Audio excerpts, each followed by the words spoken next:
குழந்தைய பேக் பண்ணுமா 2500 ரூபாய் கொடு, ஸ்ட்ரெச்சரில் தூக்கிட்டு போகணுமா 1500 ரூபாய் கொடு, இங்கேருந்து எக்ஸ்ரே எடுக்கணுமா 500 ரூபாய் கொடு. இது டெய்லி நடந்துகிட்டு இருக்கு. ஏன் நம்ம எல்லாரும் அம்மா அப்பாவுக்கு வந்து டிஎன்ஏ டெஸ்ட் பண்ணி இதுதான் என் அப்பா இதுதான் அம்மான்னு பார்க்குறோமா?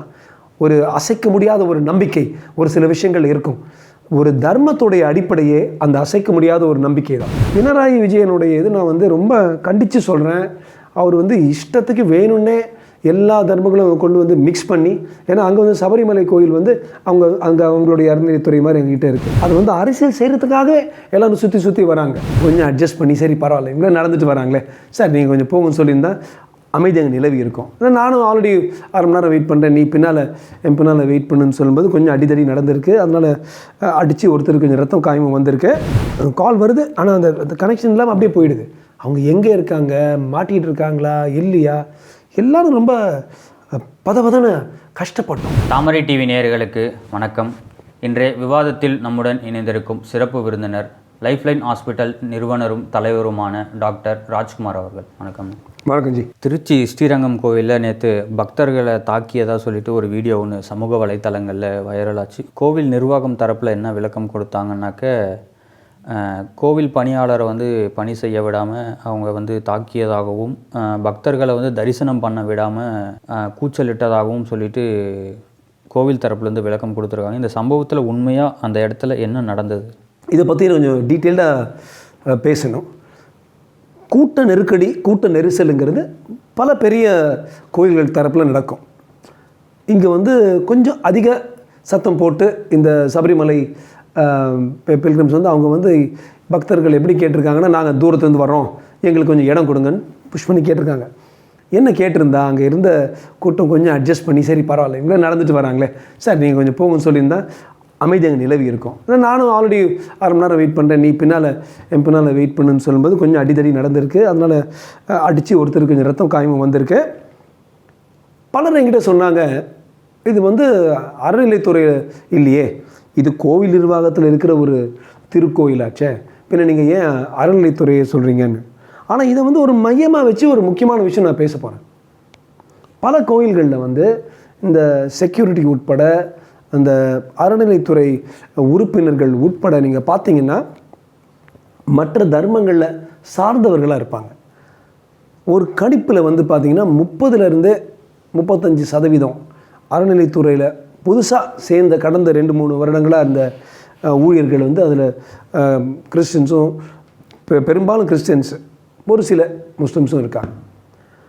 எல்லா தர்மங்களும் ஒன்று நிஜமாகவே மனசில் நம்புகிற ஆள். நான் குரானையும் பைபிளும் ஃபுல்லாக படித்தவன், அரபிக்லேருந்து நான் எடுத்து கோட் கூட பண்ணேன். ஆனால் ஒரு பேரிட்டின்னு இருக்குது கான்ஸ்டியூஷனில். பேரிட்டினா சமம். வக்ஃப் போர்டில் வந்து ஒரு குடிமை வச்சுக்கிட்டு ஆதிமூல ஆச்சாரியார் போய் அங்கே வேலை செய்ய முடியாது. வக்ஃப் போர்டில் 0. அதே மாதிரி ஒரு கிறிஸ்டின் டயோசிஸ் குள்ளர இருக்கிற அந்த போர்டில் இருக்க முடியாது. அப்படி இருக்கும்பொழுது ஹிந்து தர்மத்துக்கு சமமாக பண்ணணும் என்றால் அறநிலைத்துறையில் கூட மேக்ஸிமமாக ஹிந்துஸ் தான், மேக்ஸிமம் இல்லை எல்லாருமே ஹிந்துஸை தான் ஒர்க் பண்ணுங்கிறது. உடனே நான் வந்து மதவாதி ஆகிட மாட்டேன். டாய் சங்கி டாய் மதவாதின்னு உடனே நம்ம ஆளுங்க எழுதுவாங்க கமெண்ட்டில். ஈக்குவல். அப்படி சமூக நீதினா அப்போ 30 வக்ஃப் போர்ட்லேயும் கிறிஸ்டின் டைசிஸ்லேயும் அறநிலைத்துறையிலையும் மற்ற தர்மங்கள் வரணும்னு போர்டு கொண்டு வரட்டுமே. ஏன் ஆர்டிகிள் 25, 26, 27 குடிச்சு கரைச்சி ஆடு நான் கான்ஸ்டியூஷனில். அதில் வந்து அரசியல் சாசனத்தில் வந்து ஃபண்டமெண்டல் ரைட் உரிமையில் வந்து ஒவ்வொரு மனிதன் எந்த தர்மம் வேணுமோ அவன் எடுத்துக்கலாம். 25, 26 அதை வந்து ப்ரொஃபஸ் பண்ணலாம், எல்லாமே இருக்குது. அதில் எங்கேயுமே கொடுக்கல. வக்ஃப் போர்டுக்கு மட்டும் நீ முஸ்லிம்ஸை வைக்கணும், அறநிலைத்துறைக்கு இந்துஸ் வைக்கணும். I have nothing, repeatedly I'm saying. ஒரு சமம், இதுதான் சமூக நீதி. இப்படி பண்ணியிருந்தா ஒரு சின்ன உதாரணம் சொல்கிறேன். பல இடங்களில் ஃபார் எக்ஸாம்பிள் சபரிமலை, நம்ம ஸ்ரீரங்கத்தை பேசும்போது சபரிமலையில் பிரச்சனை வந்திருக்கு. இன்றைக்கி காலையில் சபரிமலையில் அங்கே ஊழியர்கள் பார்த்திங்கன்னா மற்ற தர்மங்களை சேர்ந்தவங்க. சரி, அந்த தர்மத்தை சார்ந்தவர்கள் வந்து இப்போ ஒரு மக்கால ஒரு ஹஜ்ஜில் உட்காந்துருக்காங்கன்னா பாவம் ஹஜ்ஜு வந்து சாப்பிடாம படுற ஆட்கள் வந்து இந்த பக்தர்களை பார்த்து அவங்க ஒரு சம உணர்வு இருக்கும். அதுவே அங்கே ஒரு குடிமை நம்ம ஆச்சாரியன் அங்கே இருந்தாங்கன்னா அந்த சம உரிமை இருக்க முடியாது, உணர்வு இருக்க முடியாது. அதே போல் சபரிமலையில் பினராயி விஜயனுடைய இது நான் வந்து ரொம்ப கண்டித்து சொல்கிறேன். அவர் வந்து இஷ்டத்துக்கு வேணும்னே எல்லா தர்மங்களும் கொண்டு வந்து மிக்ஸ் பண்ணி, ஏன்னா அங்கே வந்து சபரிமலை கோயில் வந்து அங்கே அவங்களுடைய அறநிலைத்துறை மாதிரி எங்ககிட்ட இருக்குது, போட்டு விடுறது. அவங்க வந்து சினிமாவில் என்ன முதல் நாளுக்கு வந்து எல்லாம் தள்ளிட்டு இருக்கும்போது லத்தி சார்ஜ் பண்ணுற மாதிரி பக்தர்களை ஒரு உணர்வு இல்லாமல் அப்படி அடித்தாங்கன்னா அது நல்லதே இல்லை. ஸோ இது மாதிரி எடுத்து சொல்லணும் பிரதர். அப்போ தான் சமப்பாடு உண்டாகும். தர்மங்களுக்குள்ள சமப்பாடு நாங்கள் கோருகிறோம். நாங்கள் வந்து இப்படி நாங்கள் சொல்லலை, இப்படி தான் கோருறோம். இப்படி சொல்கிறதுக்கே மதவாதின்னு சொல்கிறது ரொம்ப தப்பு. சபரிமலையாக இருந்தாலும் ஸ்ரீரங்கமாக இருந்தாலும் அங்கே இருக்கிற ஊழியர்கள் நம்ம உணர்வுள்ள இருக்கணும். நம்ம பக்தர்களுக்கும், இந்து பக்தர்களும் சொல்கிறேன், இந்து சமய பக்தர்களுக்கும் கொஞ்சம் சாமியை பார்க்கணுங்கிறதுல நான் ஒரு 2 3 பார்த்துருக்கேன். இன்னொரு உடம்பு மேலே கூட நடந்து போய் சாமியை கும்பிடுவாங்க. அப்படி யாரும் சாமியை கும்பிட தேவையில்லைங்க. சாமி கும்பிட்றது வந்து ஒரு நல்ல விஷயமா இருக்கணும் தவிர இன்னொரு ஜீவனுக்கு வந்து வலி கொடுத்தோ கஷ்டம் கொடுத்தோ ரோதனை கொடுத்தோ நம்ம போய் சாமி கும்பிட தேவையில்லைன்னு தாழ்மையான கருத்து நம்ம பக்தர்கள் கிட்ட சொல்கிறது. அறநிலைத்துறைக்கு கட்டாயமாக ஊழியர்கள் ஒரு டிரான்ஸ்பரன்சி வேணும். அவங்க வந்து எடுத்து இதை பாருங்கள், நாங்கள் வந்து 1800 பேர் சொச்சம் அப்பாயிண்ட் பண்ணோம், எல்லா அப்பாயின்மெண்ட் ஊழியர்களும் இந்துக்கள்னு சொன்னாங்கன்னா பின்ன அவங்க தர்மத்தை தலை காக்குறாங்கன்னு நான் நம்புவேன். இதில் நீங்கள் சபரிமலையில் தாக்குதல் நடத்தினாங்க அப்படின்னு சொல்கிறீங்க. ஆனால் இந்த ஒரு குறிப்பிட்ட சிலர் வந்து என்ன சொல்கிறாங்கனாக்க, வரலாறு காணாத கூட்டம் வந்து சபரிமலையில் கூடிட்டாங்க, அது எப்படி கட்டுப்படுத்துறதுன்னு தெரியல, சொன்னால் கூட கேட்க மாட்டேங்கிறாங்க, அதனால் ஒரு சில இடத்துல அந்த மாதிரி தாக்குதல் பிரயோகம் நடத்த வேண்டியதாக போயிடுச்சு அப்படின்ற மாதிரி. அது வந்து நான் ஒத்துக்கிறேங்க.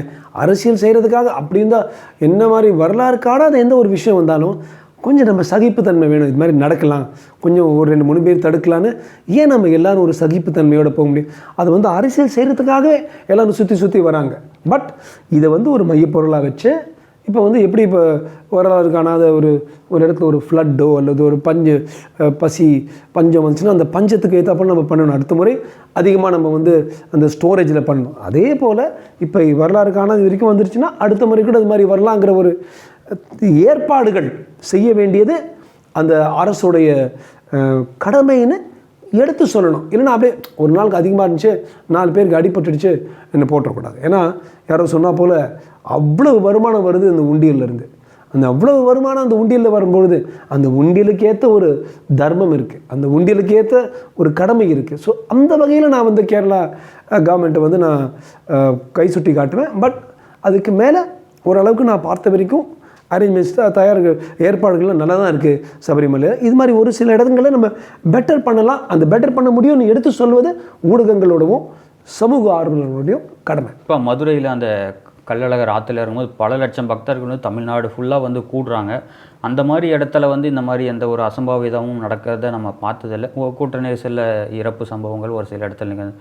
ஆனால் இந்த ஸ்ரீரங்கத்தில் மட்டும் குறிப்பாக அந்த கோவிலை வச்சு இங்கே ஆளும் அரசு வந்து அரசியல் செய்கிறது எந்த மாதிரியான போக்கை நீங்கள் பார்க்குறீங்க? அது வந்து என்ன கேட்டிங்கன்னா, இது மாதிரி தர்மஸ்தலங்கள் ஸ்ரீரங்கம் வந்து வைஷ்ணவைஸ்க்கு வந்து அந்த 108 திவ்ய தேசங்களில் வந்து நம்பர் 1. திருப்பதி கீழே இருக்குது, ஸ்ரீரங்கம் மேலே இருக்குது. அப்போ ஒரு ஃப்ளாஷ் பாயிண்ட், ரொம்ப சென்சிட்டிவ் பாயிண்ட். என்ன கேட்டிங்கன்னா, அரசும் சரி, அறநிலைத்துறையும் சரி, எல்லா அரசு ஊழியர்களும் சரி, ஸ்ரீரங்கம் திருப்பதி அஃப்கோர்ஸ் நம்மக்கிட்டே இல்லை, ஸ்ரீரங்கம் போன்ற இடங்களில் வந்து நம்ம வந்து எந்த விதத்துலையும் உரசக்கூடாது. மக்களுடைய மனசையும் மக்களுடைய உணர்வுகளையும் கொஞ்சம் மதித்து அது விடுறது தான் பெட்டருங்கிறது என்னுடைய தாழ்மையான கருத்து. ஸ்ரீரங்கத்திலே கூட ஒரு சில இடத்துல சொல்கிறாங்க, கோவிந்தா கோவிந்தா கோஷம் போட்டதுனாலையும் பிரச்சனை ஏற்பட்டிருக்கு அப்படின்ற மாதிரியும் விளக்கம் கொடுக்குறாங்க. எனக்கு தெரிஞ்சு நானும் அதை படித்தேன். கட்டாயமாக கோவிந்தனுக்கும் ஐயப்பனுக்கும் பெருசாக யாருங்க, ஐயப்பனோட அம்மா தான் கோவிந்தா அப்படி பார்த்தா கூட. அது எனக்கு வந்து அதில் நான் அங்கே இல்லை. டைரக்ட் வீடியோஸ் அஃப்கோர்ஸ் எதுவும் இல்லை. சிசிடிவி வீடியோஸ் வேணும் எடுத்து பார்த்தா வேணால் பார்க்கலாம். பட் டெஃபினட்டாக ஐயப்பனுக்கும் கோவிந்தாக்குள்ள ஒரு இது ஆர்கியூமெண்ட்டால் இது வந்துச்சுன்னு சொல்கிறது வந்து ரொம்ப காழ்ப்புத்தன்மை, இந்துவிசமே கொஞ்சம் கலாட்டா பண்ணுற மாதிரி இருக்குது. அது ஒத்துக்கூடாது. சில விஷயங்கள் வந்து ஏன் நம்ம எல்லோரும் அம்மா அப்பாவுக்கு வந்து டிஎன்ஏ டெஸ்ட் பண்ணி இதுதான் என் அப்பா இதுதான் அம்மான்னு பார்க்குறோமா? ஒரு அசைக்க முடியாத ஒரு நம்பிக்கை ஒரு சில விஷயங்கள் இருக்கும். ஒரு தர்மத்துடைய அடிப்படையே அந்த அசைக்க முடியாத ஒரு நம்பிக்கை தான். அப்படி ஒரு அசைக்க முடியாத நம்பிக்கை நம்ம இந்து பக்தர்கள் கோவிந்தா பெட்டரா ஐயப்பன் பெட்டரான்னு சொல்லி அந்த ஒரு நீச்சமான இடத்துக்கு அவங்க நடந்திருக்க மாட்டாங்க. இன்னும் எனக்கு வந்து ஒரு அசைக்க முடியாத ஒரு நம்பிக்கை. சும்மா மற்றவங்களால் நம்ம தர்மத்தை பற்றி தெரியாமல் மற்றவங்களால் புகட்டிய ஒரு பொய்யன் தான் நான் அதை எடுப்பேன். இங்கே நம்ம மயிலாப்பூர் கோவிலில் இந்து முன்னணி நிர்வாகிகள் வந்து கோவிலுக்கு போகிறாங்க. அந்த இடத்துல வந்து அவங்களும் இதே போல் வந்து கோஷம் போடுறாங்க. கோவிலுக்குள்ளே வந்து இது போலலாம் கோஷம் போடக்கூடாது அப்படின்னு சொல்லிட்டு அங்கே இருக்கிற அதிகாரிகளே வந்து உள்ளே வந்து கைது பண்ணுற அளவுக்கு போயிருக்கு. அது வந்து நான் கண்டிக்கிறேங்க, அது கண்டிக்கிறேன். ஆண்டவன் பேரை வந்து நீ கோஷம் பண்ணுறது இன்னொருத்தருக்கு டிஸ்டர்பன்ஸ். நான் பக்கத்தில் என்ன பரீட்சை எழுதிட்டு இருக்காங்களா? அவ்வளவுக்கு தான் கூட ஒரு மனிதனுக்கு தான் அடிப்படை உரிமைகள். திருப்பி எல்லாரும் நான் பப்ளிக்கிட்ட தான் சொல்லணும். சும்மா அப்படி பரட்டி பாருங்கள். இதுதான் நம்ம அரசியல் சாசனம். அம்பேத்கர் என்ன மாதிரி அழகாக எழுதியிருக்காரு அதில் வந்து அந்த ஒவ்வொரு மனிதனுக்கும் ஒரு அடிப்படை உரிமை இருக்குது. அந்த அடிப்படை உரிமை பற்றி அப்புறம் நான் சொல்கிறேன். அந்த குழந்தை கேஸில் கூட அந்த அடிப்படை உரிமை வந்து வாடுறதுக்கு ஒரு உரிமை இருக்குது. இவனும் ஒரு மனிதன் தான். அவன் ஒரு கோஷம் போட்டு அவன் வந்து ஒரு ஆண்டவனை அவன் பிரார்த்திக்கணும்னா அதுக்கு ஒரு உரிமை இருக்குது. இறந்து போகிறவனுக்கும் ஒரு உரிமையோடு இறந்து போகக்கூடாது. ஒரு மனிதனாக இருக்கலாம், 80 வயசு மனிதனாக இருக்கலாம், புதுசாக பிறந்த குழந்தையாக இருக்கலாம். அந்த உரிமையை வந்து நம்ம காப்பாற்றி நினைச்சோம் என்றால், அண்ட் இது மட்டும் சொல்லலை அவர் வந்து அம்பேத்கர் வந்து இது டைரக்ட் அரசியல் சாசனத்தில் மற்ற சட்டம் இல்லை, இது வந்து அடிப்படை சட்டங்கள், அடிப்படை right to education, right to equality, right to life, right to ரிலிஜன்லாம் அடிப்படை உரிமைகளை கொண்டு வந்தார். ஸோ அது அறநிலைத்துறை பண்ணாலும் சரி, அங்கே இருந்த ஒரு ஆர்வக்கோளாறில் வந்து அங்கே இருக்கிற மெய்காப்பாளர்கள் பண்ணாலும் ஏன்னா இந்த திமுக ஆட்சி வந்தாலே இந்த போன்ற கோவில்களில் வந்து இந்த போன்ற சம்பவங்கள்லாம் நடக்கிறத வந்து அதிகமாக நம்ம பார்க்குறோம்ல. அது வந்து பிகாஸ் ஆஃப் அறநிலைத்துறை தான். திருப்பி பேக் டு தட், அந்த அறநிலைத்துறையில் அங்கே இருக்கிற ஆளும் அவங்க அப்பா அம்மா ரெகுலராக கோயிலுக்கு போயிட்டுருக்காங்க. இந்த ஆளும் கோயிலுக்கு போயிட்டுருக்கான். அவன் வந்து ஒரு காப்பாளனா வந்து மெய்காப்பாளனா வந்து நிற்கிறான். அவன் வந்து நீ போய் கோவிந்தான்னு கத்தாத, நமச்சிவாயன் கத்தாதுன்னு சொல்கிறது லெஸ் சான்ஸ். அதே சமயத்தில் காழ்ப்புத்தனமாக மற்ற தர்மங்கள் அவங்க 100க்கு 100 அப்படி தான் சொல்லுவாங்கன்னு நான் எடுத்து சொல்லலை. ஆனால் அதே தர்மத்தை சேர்ந்தவன் அங்கே இருந்தால் இது மாதிரி அசம்பவங்கள் நடக்கிறதுக்கு வாய்ப்பு ரொம்ப கம்மி.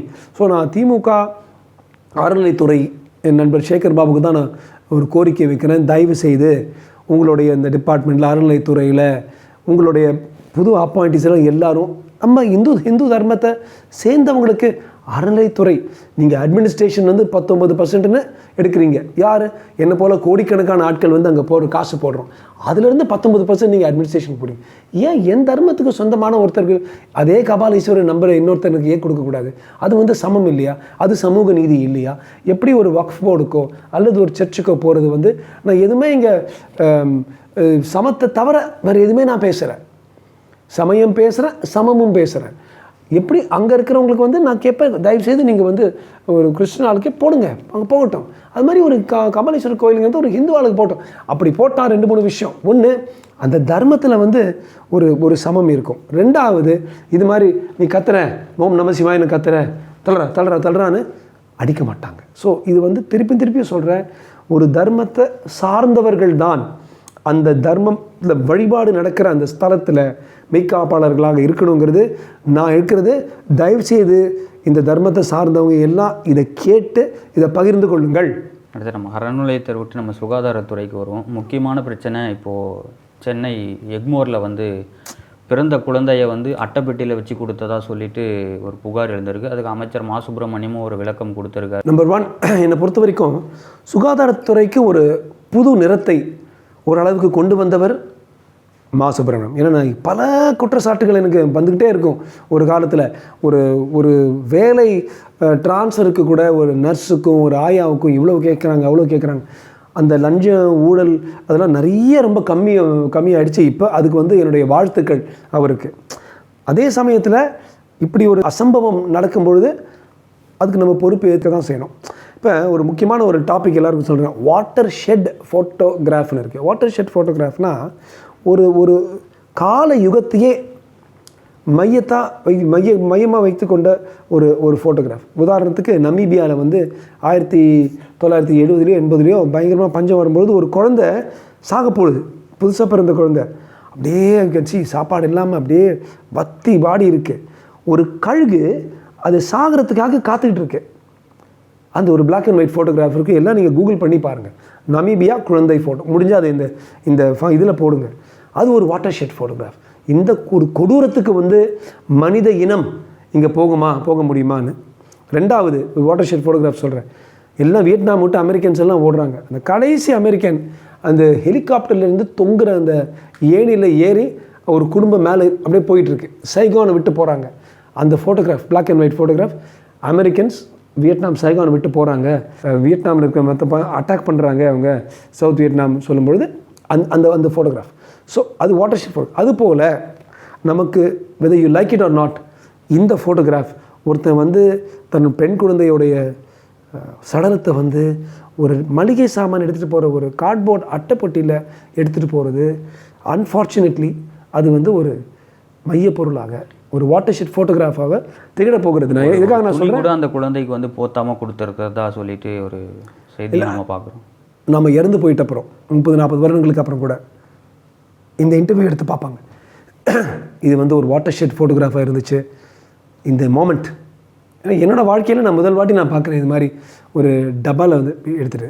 இப்போ அது ஒரு பக்கம் வைங்க, திருப்பி சொல்கிறேன், நான் சுகாதாரத்துறை மேலே நான் வந்து ஒரு விரல இதனால் நான் காட்டல, பட் நடந்து போச்சு உண்மை. ஓகே, இதை நம்ம எப்படி டேக்கிள் பண்ணுவோம்? இப்போ மேல் இடத்துல வந்து நான் பார்த்துட்டு வரேன், இந்த லஞ்சம் ஊழல்லாம் இல்லாமல் ரொம்ப நல்லா இருக்குது சுகாதாரத்துறை. நான் என்னுடைய ரிக்வெஸ்ட் வந்து எல்லாத்துமே நான் சும்மா அட்டாக் பண்ணணும்னு நினைக்கக்கூடாது, இது வந்து கீழே வரைக்கும் வரணும், இது திருப்பி நடக்கக்கூடாது. இந்த குழந்தையோடு முடிஞ்சிடணும். வேறு எந்த குழந்தைக்கும் டேய் நான் குழந்தைய பேக் பண்ணுமா 2500 ரூபா கொடு, ஸ்ட்ரெச்சரில் தூக்கிட்டு போகணுமா 1500 ரூபா கொடு, இங்கேருந்து எக்ஸ்ரே எடுக்கணுமா 500 ரூபா கொடு, இது டெய்லி நடந்துகிட்டு இருக்கு.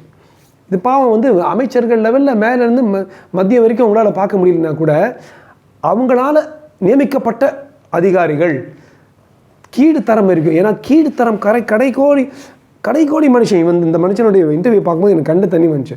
எனக்கு இது கூட காசு இல்லை சார், எனக்கு காசு இல்லை, என் குழந்தை வண்டியில் ஒய்ஃபை தூக்கிட்டு வந்தோம், இந்த சடனை தூக்கிட்டு போகிறது கூட எனக்கு காசு இல்லை சார், ஏதாவது ஒன்று பண்ணுங்க சார் நான் கெஞ்சி கேட்டேன். இல்லை 2500 ரூபாய் எவனோ ஒருத்தன் கேட்டிருக்கான். ஒரு கல்லஞ்ச ஊழியன், அவன் தமிழனோ என்னான்னு தெரியல, அவன் வந்து இங்கே வேலை செஞ்சுருக்கான், நம்ம சுகாதாரத்துறையில் வேலை செய்கிறவன், நம்ம இந்த பிணவரையில் வேலை செய்கிறவன், அவன் வந்து இப்படிப்பட்ட ஒரு அப்பன்கிட்ட, அவன் குழந்தையை இழந்த ஒரு மனிதன்கிட்ட 2500 ரூபாய் கேட்டிருக்கான். யார் அந்த மனிதன்? அவன் ஃபோட்டோ போடுங்க. சைனாலாம் இப்படி தான் பண்ணுவாங்க, சிங்கப்பூரில் இப்படி தான் பண்ணுவாங்க. அவன் ஃபோட்டோ போட்டு ஊரெங்கும் உலகம் எங்கும் இருக்கணும் அந்த ஃபோட்டோ. இது வந்து டிஎம்கேக்கு பண்ணணுன்னா நான் டிஎம்கேக்கு கை தட்டுவேன், மா சுப்பிரமணியனுக்கு கை தட்டுவேன். ஏன்னா இது மாதிரி ஆயிரக்கணக்கான 10,000 லட்சக்கணக்கான ஊழியர்கள் இருக்காங்க. டேய் நம்மளும் இது மாதிரி ஒரு பணத்துக்கு கேட்டோன்னா காலி பண்ணுவாங்கடா நம்மளை நினச்சி அட்லீஸ்ட் அவருடைய சுயநலத்துக்காக ஆகவாது அவங்க பண்ணாமல் இருப்பாங்க.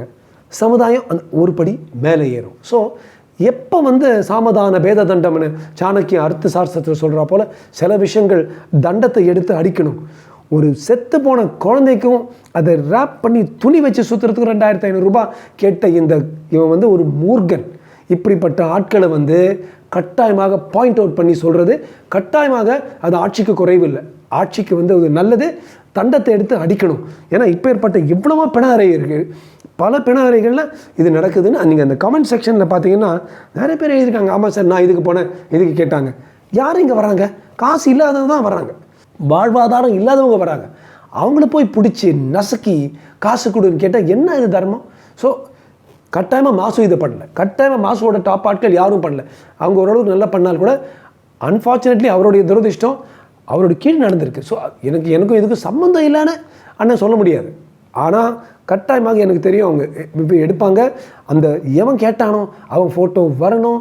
அந்த பிணவரை வந்துச்சுன்னா ஒரு டிரான்ஸ்பேரன்சி இருக்கும், தமிழ்நாடு மக்கள் எல்லாருக்கும் தெரியணும். இது மாதிரி ஆட்கள் பண்ணாங்கன்னா அவங்களுக்கு வந்து நடவடிக்கை எடுக்கப்படும்.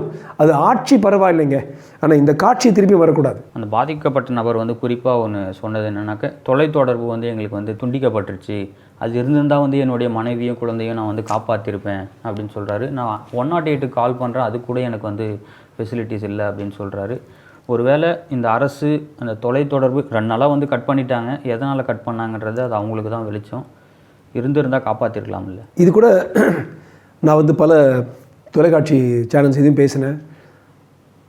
ஒரு இடத்துல ஒரு இடர் வருது, அந்த இடரால் எலக்ட்ரிசிட்டி ஆஃப் பண்ணுது, அது சரி, தட்ஸ் குட். ஏன்னா இந்த வாட்டி போன மாட்டியோட நம்ம ஒப்பிட்டு பார்த்தோம்னா இந்த லைவ் ஒயர் வந்து எலக்ட்ரிசிட்டி வந்து ஒருத்தருக்கு ஷாக் ஆகி இருந்து போகிறது அதெல்லாம் இல்லை. ஆனால் நான் நினைக்கிறேன் இந்த தொடர்ந்து most of the electricity wire வந்து அண்டர் கிரவுண்ட் தான். பட் அப்படி இருந்தும் பல விஷயங்கள் இருக்குங்க. இந்த மீட்டர் பாக்ஸ் ஃபுல் ஆகிடுச்சுன்னா பிரச்சனை வரலாம், அது பேஸ்மெண்ட்டு இல்லை ஏறி அந்த எலக்ட்ரிக்கல் இது வரலாம். ஆனால் கட்டாயமாக நீங்கள் சொன்ன போல் தொடர்பு கட் பண்ணது தப்பு, நெட்டு கம்ப்ளீட்டாக நாக் ஆஃப் பண்ணது தப்பு. சில பேர் சொல்கிறாங்க ஃபோட்டோ வீடியோ எடுத்து வெளியில் போகிறது பிளாக் பண்ணலாம். அப்படி வந்து மனிதர்களுடைய சக்தி, ஜனசக்தி ஒரு பிரபஞ்சம் போல் யாராலையும் ஒரு நாள் 2 நாள் எலக்ட்ரிசிட்டி பிளாக் பண்ணி, ஒரு நாள் 2 நாள் தொடர்பு பிளாக் பண்ணி அதை வந்து தடுக்க முடியாது. அப்படி வந்து அதிகாரிகள் அது மாதிரி பண்ணியிருந்தாங்கன்னா அது தப்பு நம்ம பாயிண்ட் அவுட் பண்ணுறது என்னுடைய கடமை. நீங்கள் கரெக்டாக சொன்ன போல் எப்படி தான் ஒருத்தருக்கு ஒருத்தர் நம்ம தொடர்பு கொள்வோம். அந்த ஆளோட இன்டர்வியூவில் கேட்கும்போது ரொம்ப கஷ்டமாக இருந்துச்சு. பட் அது வந்து நெட் கனெக்டிவிட்டி எதனால் போச்சு, வேணும்னே ஒருத்தர் பண்ணியிருந்தா யார் பண்ணாங்களோ, எந்த அதிகாரி அந்த முடிவு எடுத்தாங்களோ அந்த அதிகாரியுடைய தலையில் இந்த ஆளுடைய கஷ்டம், இந்த ஆளுடைய துரதிர்ஷ்டம், இந்த ஆளுடைய குழந்தை இறந்து போகிறது அந்த தலையில் தான். ஒருவேளை அது வந்து இயற்கை காரணமாக அது போயிருந்துச்சுன்னா அவரோட லக்குன்னு சொல்லி தான் விடணும். பட் நம்ம வந்து ஐன்ஸ்டைன் சொன்னார், நம்ம வந்து வாழ்க்கையில் we win or we learn. இது வந்து ஒரு தோல்வின்னு எடுக்கிறதுக்கு பதிலாக நம்ம அதிகாரிகளுக்கும் சரி, நம்ம அரசியலுக்கும் சரி, அரசுக்கும் சரி, சர்க்காருக்கும் சரி, நமக்கும் சரி, இதிலேருந்து பாடம் என்னென்னா அடுத்த முறை எலக்ட்ரிசிட்டி நம்ம கட் பண்ணால் கூட தொடர்பு கட் பண்ணக்கூடாது. இந்த குழந்தை இது தவிர பல விஷயங்கள். வாட்ஸ்அப்பில் வந்து அன்றைக்கி எனக்கு ஒரு 300-400 பேர் எனக்கு ட்ரை பண்ணிட்டுருந்தாங்க. அவங்களால கால் வருது, ஆனால் அந்த கனெக்ஷன் இல்லாமல் அப்படியே போயிடுது. அவங்க எங்கே இருக்காங்க, மாட்டிகிட்டு இருக்காங்களா இல்லையா, எல்லோரும் ரொம்ப பதபதன்னு கஷ்டப்பட்டோம். நல்ல காலம், சாவுகள், மரணங்கள், துர்மரணங்கள் அவ்வளோ இல்லை. ஆனால் அப்படி இருந்தும் அந்த வயசானவங்க கஷ்டப்பட்டு கடைசியில் அவங்களுக்கு போட் எடுத்துகிட்டு போய் கூட்டு பல விஷயங்கள் நாங்கள் ஆர்கனைஸ் பண்ணோம். நீங்கள்லாம் பார்த்துருப்பீங்க வலைத்தளங்களில். அது மாதிரி இந்த ஃப்ராக்சர் காலோடய படுத்துக்கிட்டு அங்கே முடிஞ்ச வரைக்கும் ஃபோனில் பண்ணும்போது ஒவ்வொருத்தர் காண்டாக்ட் பண்ணுறதுக்கு 15-20 வாட்டி ஆகுது. 15-20 வாட்டி ஆகுது. இன்னும் என் குரல் காலி. அன்றைக்கி வந்து ஒரு 48 மணி நேரத்தில் ஒரு 3 மணி நேரம் தூங்கியிருப்போம். பாக்கி எல்லாம் ஃபோனில். ஏன்னா என் காலும் ஃப்ராக்சரு. ஃபோன்லேயே பேசி அந்த ஒரு விஷயம் பேசுகிறதுக்கு கட் ஆகிடுது. கொஞ்சம் தெரியுது. அவங்க மெசேஜே 4 வாட்டி அவங்க சொன்னாங்க தான் அந்த ஃபுல் மெசேஜ் வருது. கடைசியில் பார்த்தா 85 வயசு, மனைவிக்கு 82 வயசு, நாங்கள் ஃப்ளாட்டில் மாட்டிகிட்டு இருக்கோம், என்ன பண்ணுறது தெரியல, எங்கள் மெசேஜ் வர்றதுக்கு 1.5 மணி நேரம் ஆகுது. அவ்வளோ calls waste. So relief workers, கஷ்டப்படுறவங்களுக்கும் அவங்களுக்கு ஹெல்ப் பண்ணுறவங்களுக்கு 2 பேருக்கும், ஒரு கஷ்டப்படுறவங்களுக்கும் உதவி பண்ணுறவங்களுக்கும் ஒரு தொடர்பு வேணுமே. அந்த தொடர்பு துண்டிக்கும் பொழுது நிவாரணம்ங்கிறது, வெள்ள நிவாரணம் அவங்கள போய் சேராமல் இருக்குது. தயவுசெய்து இதை கேட்டுட்ருக்கிற பல ஊழியர்களோ அதிகாரிகளோ இதை மனசில் வச்சுக்கோங்க. உங்களுடைய ஓன் காரணங்கள் இருக்கலாம், உங்கள் ஜஸ்டிஃபிகேஷன்ஸே இருக்கலாம். ஐம் ஷுர் நிறைய பேர் சேர்ந்து தான் ஜஸ்டிஃபை பண்ணாங்க. பட் இந்த நியூஸ் வெளியில் போகக்கூடாது, அமுக்கணும். அந்த ஹிட்லர் காலம், அந்த அமுக்கி இன்ஃபர்மேஷன் அமுக்கிற காலம் அது போயிடுச்சுங்க. இது வந்து ஏஜ் ஆஃப் இன்ஃபர்மேஷன். எதையும் அமுக்க முடியாது. என்ன நடக்குதுன்னு மக்களுக்கு தெரியும். மக்களை யாராலும் ஏமாற்ற முடியாது. அவங்க பெற்றோர்கள் வந்து கேட்டதுனால தான் வந்து அந்த துணியை கூட நாங்கள் சுத்தாமல் அந்த பாடியை வந்து நாங்கள் அப்படியே கொடுத்தோம் அப்படின்னு அவர் வந்து விளக்கம் கொடுக்குறாரு. அவர் கொடுத்த இந்த விளக்கத்தை நீங்கள் எப்படி பார்க்குறீங்க? ஒரு மருத்துவராக வந்து அவங்க செஞ்சது சரியா? ஆமாங்க. அது வந்து அந்த அந்த அந்த பர்டிகுலர் சம்பாஷணை அந்த பெற்றோர்களுக்கும் ஊழியர்களுக்கும் நடந்த சம்பாஷணை நமக்கு தெரியாது எக்ஸாக்டாக என்ன நடந்துச்சுன்னு. நிச்சயமாக பல முறை நான் பார்த்துருக்கேன். ஒரு மாதம் சொன்னாலும் பல முறை யாருமே எங்ககிட்ட சொல்லலை. ஒரு பேஷண்ட் சீரியஸாக போச்சு, இறந்து போச்சு, யாருமே என்கிட்ட சொல்லலை. டெய்லி ஒரு 2 வாரம் 2-3 மணி நேரம் எல்லா மருத்துவர்களும் அவரவர்கள் வேலையை விட்டு அவங்க வெறும் ஃபேமிலியை கூப்பிட்டு எல்லார்ட்டையும் சொல்லுவாங்க. ஆனால் ஒரு பேஷண்ட் கடைசியாக இறந்து போகும்பொழுது அன்னைக்கு அது இவ்வளவு நாட்கள் இராத இன்னொருத்தர் புதுசாக ஒரு சித்தப்பா ஒரு மாமா வந்துட்டு என்கிட்ட யாருமே ஒன்றுமே சொல்லலை. எனக்கு என்ன ஒவ்வொருத்தருக்கும் என்ன டெலிவிஷன் சேனல் மாதிரியே சொல்ல முடியும். ஸோ நான் எதுக்காக சொல்கிறேன்னா, கம்யூனிகேஷனில் வந்து நம்ம ஆட்கள் வந்து கொஞ்சம் ஆஃப். ஒருத்தர் வந்து இப்படி பண்ணுவாங்க, ஒருத்தர் இன்னொன்று பண்ணுவாங்க. அதே போல் இல்லை எனக்கு என்ன கொடுத்துட்டு இவங்க புஷ் பண்ணியிருக்கலாம். இப்படி அவங்க அழுத்தத்தை தெரிவித்து உடனே அப்படியே இருந்து நான் எடுத்துகிட்டு போகிறேன் சொன்னதுனாலும் அப்படி நடந்திருக்கலாம். அவங்களுக்கு கொஞ்சம் அந்த நம்ம சகிப்போட அவங்களுக்கு கொஞ்சம் ஸ்பேஸ் கொடுக்கணும். ஒரு வேளை அப்படி நடந்திருக்கலாம். அப்படி நடந்திருந்தால் அந்த ஊழியரோட தப்பு இல்லை. பட் உடனே வந்து இந்த ஆளை வந்து கிளியராக வீடியோவில் வந்து அப்படியே கொடுத்துட்டாங்க. ஒன்று காசு கேட்டாங்கன்னு அடித்து சொன்னார். எது உண்மைன்னு ஆண்டவனுக்கு தாங்க தெரியும். பட் நம்ம வந்து எல்லாரும் ஒரு நல்ல மனசோட இது மாதிரி விஷயங்கள் நடக்கக்கூடாது. எந்த பக்கம் அது வந்து ஒரு பப்ளிக்கோட சைடில் தப்பாக இருந்தால் கூட அது நம்ம ஒத்துக்கணும். ஊழியர் பக்கம் தப்பாக இருந்தால் இதுக்காக தான் ஒவ்வொரு ஹாஸ்பிட்டல்லையும் நீங்கள் அமெரிக்கா இங்கிலாந்துலாம் சின்ன சின்ன கமிட்டிஸ் இருக்கும். இந்த கண்டோலன்ஸ் கமிட்டிஸ், ஆர்பிட்ரேஷன் கமிட்டிஸ், இது மாதிரி வந்துருச்சுன்னா சம்மந்தப்பட்ட அங்கே வந்து எல்லாம் கிறிஸ்டின் தர்மம் தானே. ஒரு நர்ஸு, ஒரு பாதிரியார், அவங்க சம்மந்தப்பட்டவங்கலாம் வந்துடுவாங்க. நான் சொல்கிறேன், நம்ம சமூக நீதியும் சொல்கிறோம். ஹிந்துஸ்னால் ஒரு அர்ச்சகர் அங்கே போடுங்க, அவருக்கு ஒரு வேலை கிடைக்கும். ஒரு கிறிஸ்டின்னா ஒரு கிறிஸ்டின் ப்ரீஸ்ட் வைங்க, ஒரு மௌல்வியை வைங்க. அங்கேயே இவர் வந்து ஹிந்துவா கிறிஸ்டினா கூட தெரியாது அந்த குழந்தையோட அப்பா. சம்மந்தப்பட்ட தர்மத்தை இருந்து ஒருத்தரும், ஒரு நர்ஸு, அது மாதிரி ஒருத்தரும் இந்த கண்டோலன்ஸுக்காக மட்டும், இந்த இரங்கல் தெரிவிக்கிறதுக்காக மட்டும் அவங்களை எடுத்துகிட்டு போயிருந்தால் நல்லாயிருக்கும். ஏன்னா ஐ திங்க் இதுதான் ஒரு பெரிய மாற்றம், வாட்டர்ஷெட் மாயிண்ட். இனிமேல் இறந்து போகிறவர்கள் அத்தனை பேருக்கும் கொஞ்சம் இரக்கம் தெரிவிக்கிறதுக்கு ஒரு சின்ன குழு 2-3 பேர் ஒவ்வொரு ஹாஸ்பிட்டலில் போட்டால், அந்த இறப்புங்கிறது ஒரு பெரிய அடி, மரணங்கிறது ஒரு பெரிய அடி, குழந்தையோட மரணங்கிறது பெரிய அடி. அந்த அடியை வந்து வரும்பொழுது அந்த தருணத்தில் நமக்கு கொஞ்சம் இரக்கமாக, கொஞ்சம் கருணையாக இருக்கிறதுக்கு 2-3 பேர் ஒரு குழுவை வந்து நம்ம உருவாக்கணும்னா, அது நம்ம ஒவ்வொரு நாட்டுக்கும் நல்லது, ஒவ்வொரு வீட்டுக்கும் நல்லது. நீங்கள் பேசும்போது சொன்னீங்க, அமைச்சர் மாசு வந்து நல்ல பணி செய்யக்கூடியவர் அப்படின்ற மாதிரி நீங்கள் சொன்னீங்க. ஆனால் இதே அமைச்சர் மாசு அவர்கள் கடந்த காலத்தில் என்ன சொல்லியிருக்காருன்னா, ஒரு குழந்தை வந்து இறக்குது, அந்த தாயை பார்த்து தாய்க்கு சொல்கிற விதமாக அவர் சொல்கிறாரு, அந்த குழந்தை வந்து பிரசவத்தில் பிறந்த குழந்தை அப்படின்னலாம் ஒரு கடந்த காலங்களில் விளக்கம் கொடுத்ததை நாமளும் பார்த்துருக்கோம். தன்னுடைய துறையில் ஒரு தவறு நடந்துட்டாலே அதை வந்து அவர் நியாயப்படுத்தி தான் பேசுகிறாரு அப்படின்ற மாதிரி நம்ம பார்த்துருக்கோம்ல. அது எப்படி நான் எப்படி சொல்லணும்னா, மருத்துவத்துறை வந்து சுத்தமாக நம்ம கையில் இல்லாத ஒரு விஷயங்க. People don't understand. அதாவது இது எல்லாமே நமக்கு மிஞ்சின ஒரு பிரபஞ்ச சக்தி இருக்குது, ஒரு ஆண்டவன் இருக்கிறாங்கிறது ஒவ்வொரு மருத்துவனுக்கும் புரியும், மருத்துவத்துறை சம்மந்தப்பட்டவங்களும் இருக்கும். இது வந்து நீங்கள் நல்ல பாயிண்ட் எடுத்திருக்கீங்க. இந்த பாயிண்ட் வந்து நான் அறிவுரை சொல்லுவது மாசுவுக்கு இல்லை, மக்களுக்கு. மக்களுக்கு எல்லாருக்கும் தெரியும், ஒவ்வொருத்தருக்கும் எழுதியிருக்கு, அவ்வளவுதான் இருக்குது லைஃப்னு. போகும்பொழுது யாராலையும் அதை தடுக்க முடியாது. திருக்குறளே சொல்லியிருக்கேன். அதான் இந்த உலகத்தோட அழகுன்னு சொல்லியிருக்காரு வள்ளுவர். நெருநல் உளன், அதான் நேற்று இருந்தானா இன்று இல்லை என்பது இவ்வையத்தின் அழகு. இந்த உலகத்துக்கு அதுதான் அழகாம், பெருமை என்ற பெருமை உள்ளது உலகத்துக்குன்னு இருக்குது. அது ஒரு பெருமை. நீ நாளைக்கு இருக்க போகிறதுக்கு உனக்கு தெரியாதுலான்னு சொல்கிறதான் உலகம். கொஞ்சம் ஒரு சமுதாயம்ங்கிற முறையில் ஒருத்தருக்கு ஒருத்தர் கொஞ்சம் இரக்கத்தை காட்டி, சரி எப்போ போகிறோம் நம்ம கையில் இல்லை நம்ம நினைக்கிறது பெட்டர்னு நினைக்கிறேன். பல முறைகள் நான் அவருடைய மாசுடைய ஸ்டேட்மெண்ட்ஸை பார்த்துருக்கேன். ஒரு மருத்துவருங்கிற முறையில் அவர் பல முறை அவர் சொன்னது வந்து சரியாக தான் இருந்திருக்கு. மருத்துவத்துறையில் அவங்களும் மேலேருந்து ஓரளவுக்கு ப்ரெஷர் கொடுத்துட்ருக்காங்க, டாக்டர்ஸ்லாம் நல்லா பார்க்கணும், மருத்துவர்கள் பார்க்கணுன்னு. அந்த ப்ரெஷரை சார் மெயின்டைன் பண்ணணும் உங்களுக்கு கேட்குறேன். இன்னொரு விஷயம் சொல்லுவேன், அந்த எந்த டைமில் வந்து டியூட்டி டைமில் வந்து மருத்துவர்கள் அங்கே இருக்கணுமோ, தயவு செய்து அந்த டியூட்டி டைம் மட்டும் அவங்க ஒழுங்காக இருக்கிற மாதிரி அவங்க பார்த்துக்கிட்டாலே பல நல்ல விஷயங்கள் நடக்கும். அந்த டைமில் வந்து பல இடங்களில் எனக்கு தெரிஞ்சு 9 to 2 or 9 to 3 இருக்கணும்னா 12 மணிக்கு விட்டுட்டு வேறு ப்ரைவேட் நர்சிங் ஹோமில் கொஞ்சம் வேலை செஞ்சுட்டு கொஞ்சம் சம்பாதிக்கிறதுக்கு அவங்க போகிறது வந்து நம்ம தமாஷா பார்க்காம ஒரு சீரியஸான விஷயம்னு பார்த்து, ஒவ்வொருத்தரும் சம்பளம் வாங்குறாங்கல்ல, அதுக்கு ஏற்றா போல் அவங்க கரெக்டாக அவங்க ஊதியமும் உழைப்பும் சமமாக இருக்கணும். அது வந்து ஒரு குறிப்பிட்ட நபர் இப்படி பண்ணாருன்னு நான் சொல்லலை. அதுக்கு வந்து அதுக்கு சகிப்புத்தன்மை இருக்கக்கூடாது. பட் இப்படி அவ்வளவு அங்கே எல்லோரும் இருந்தும் சரியாக வேலை செஞ்சோம், இன்றைக்கி இல்லைங்க நாளைக்கும் மரணங்கள் வரதான் போகுது. அந்த மரணங்கள் வர்றது வந்து மருத்துவ நெக்லிஜென்ஸாக இல்லாமல் இருக்கணும், பார்த்துக்கணும். அது ஓரளவுக்கு ஒரு நல்லதான் பண்ணிட்டு தான் இருக்காருங்க தம்பி. அடுத்து என்னோடய இறுதியான கேள்வி, ஒரு மருத்துவராக நீங்கள் சொல்லுங்கள், மற்ற மாநிலங்களை கம்பேர் பண்ணும்போது தமிழகத்தில் சுகாதாரத்துறை கட்டமைப்பு எந்த அளவுக்கு நல்லா இருக்குது? சான்ஸே இல்லைங்க.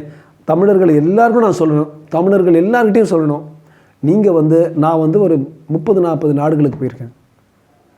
இந்தியா மாதிரி இது வந்து ஒரு இந்தியனா ஒரு பெருமூச்சு விட்டு நான் சொல்கிறேன், இந்தியா மாதிரி டக்குன்னு டாக்டர்ஸ் பார்த்துட்டு, டக்குன்னு மருத்துவம் மட்டும் இல்லை வைத்தியம் பார்த்துட்டு, டக்குன்னு டெஸ்ட் பண்ணுறதுக்கு நீங்கள் ஒரு 3 மணி நேரம் தள்ளி போங்க. துபாய்க்கோ ஒரு ஒமானுக்கோ ஒரு சிடிஓ ஒரு எம்ஆர்ஐ எழுதுனா குறைஞ்சபட்சம் 10-15 நாள் ஆகும். இங்கே 10-15 நிமிஷத்துலேயே பண்ணுவாங்க. இதே சிடிஎம்ஆர், இதெல்லாம் ரொம்ப முக்கியமான கொஸ்டின் தம்பி, மக்களுக்கு தெரியணும். You want parity? This is parity, I will give you parity.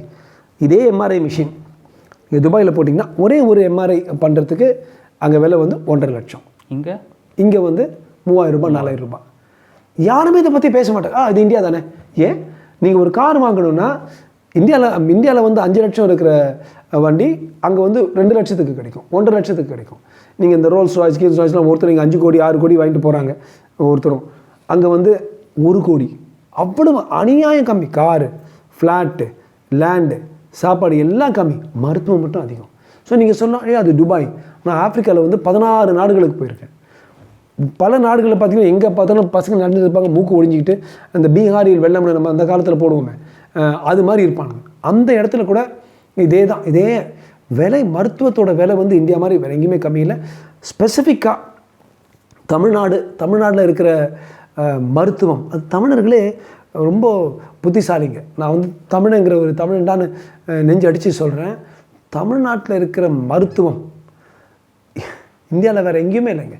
நீங்கள் டெல்லிக்கு போங்க, டெல்லி தலைநகர் தானே, இவ்வளோ நல்லா இருக்காது. பாம்பேக்கு போங்க, பாம்பேல அமிதாப் பச்சனுக்கு எல்லாம் இருக்குது, இவ்வளோ நல்லா இருக்காது. ஹைதராபாத், தமிழ்நாடு போல் மருத்துவம் வேறு எங்கேயுமே இவ்வளவு நல்லா இல்லை. எனக்கு இதில் வந்து பல விஷயங்கள் எனக்கு பிடிக்காத விஷயம் இதில் இருக்குது. மருத்துவக் கல்லூரிகள், இந்த நீட்டை வந்து எதிர்க்கிறது, காசு எடுக்கிறது, கேபிட்டேஷன் ஃபீ வாங்குறது, பல விஷயங்கள் நான் எதிர்க்கிறேன். அது வந்து இதே மூச்சில் நான் சொல்கிறேன். கெட்டது சொல்லணும், நல்லது அதை மாற்றணும். நீட்டு நிற்கணும். இந்த ஆன்டி நீட்டு, நான் நீட்டை தூக்கு வாங்கி அதெல்லாம் நான் ஒத்துக்க மாட்டேன். ஆனால் தமிழ்நாட்டு மருத்துவம், அதுவும் தமிழ்நாட்டு அரசு மருத்துவம் ரொம்ப ஒரு ஹை லெவலாக இருக்குது. என்னுடைய வாழ்த்துக்கள். இப்படிப்பட்ட அசம்பவங்கள் வரும்போது இது மாதிரி ஊடகங்கள் எடுத்து பண்ணுறதுனால மக்களுக்கும் நல்லது, நாட்டுக்கும் நல்லது.